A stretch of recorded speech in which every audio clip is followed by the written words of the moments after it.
Hello, AP Chemistry students. This is Mrs. Altman. We are on video number 30, Acids and Bases, Part 4.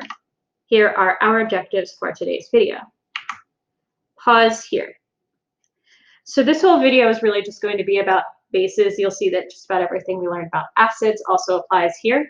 So bases react with water to form a conjugate acid in the form of BH plus and hydroxide. So they pretty much just take a proton from water. And then I've got the expression for the equilibrium constant. So it's very, very similar to the Ka, just with a different form. Pause here. So the conjugate acid of a base B is going to be BH plus, which makes sense. It's taking a proton from water. The conjugate acid of a strong base is going to be neutral. So a strong base, that's typically going to be an Arrhenius base. So if I have hydroxide, the conjugate acid is going to be water, so that's going to be neutral. Whereas the conjugate base, or the conjugate acid of a weak base, for example, ammonia's conjugate acid is ammonium, NH4+.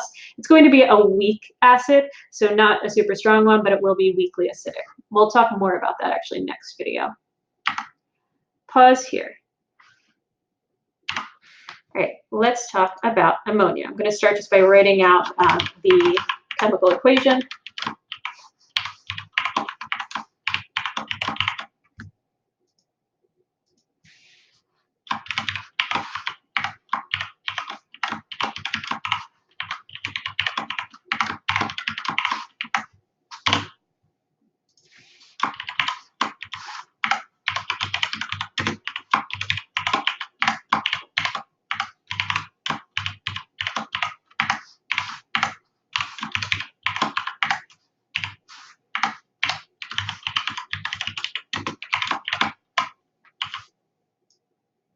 Now I can get into the actual problem.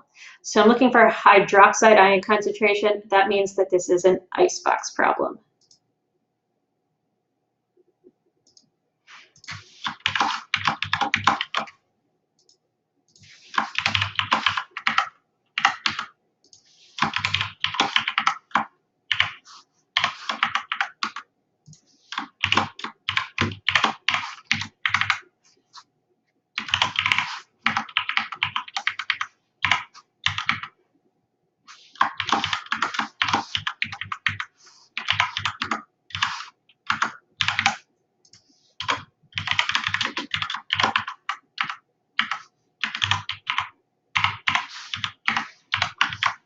Since my Kb value is so low, I'm going to assume that 1.00 minus x is approximately equal to just 1.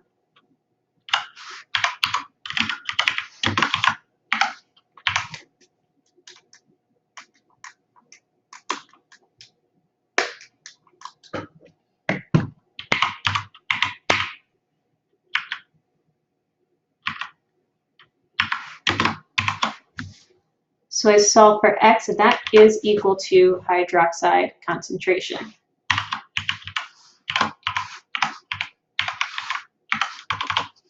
And now for the pH, I'm actually going to solve for pOH first, just because that's easier.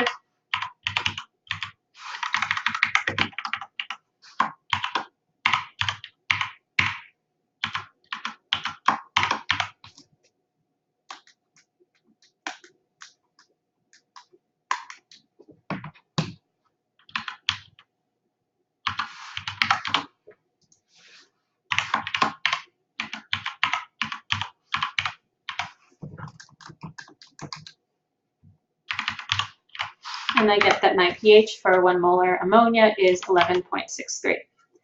Now I'm going to look for the Ka for ammonium, so that would be NH4 plus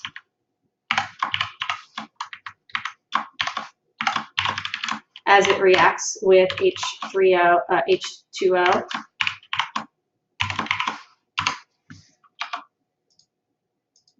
To form H3O plus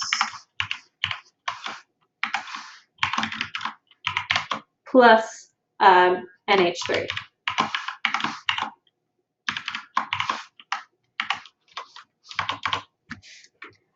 So there's two different ways that I could do this. I'm going to actually do it the harder way first because you might not immediately recognize the easier way.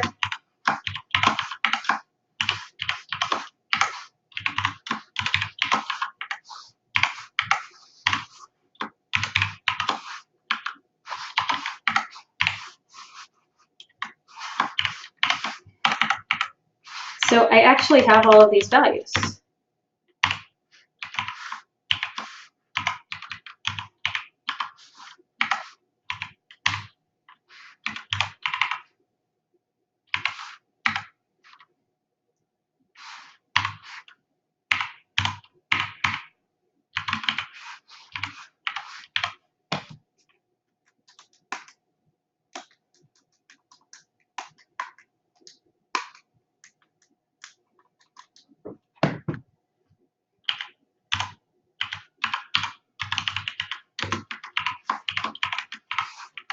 I want to point out something that you might not have realized yet. That is that Ka times Kb is going to be equal to 10 to the negative 14th power. So I could have just taken 10 to the negative 14th power and divided it by my 1.8 by 10 to the negative 5th.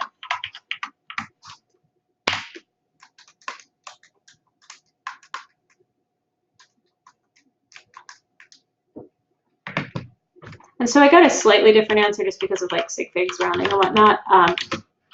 But point being that this is a much easier method than what I did. I did the harder one first because you might not initially recognize it, but Ka times Kb will be equal to 10 to the negative 14th power. Here's the problem set for today's video. Thank you so much for watching and have a great night.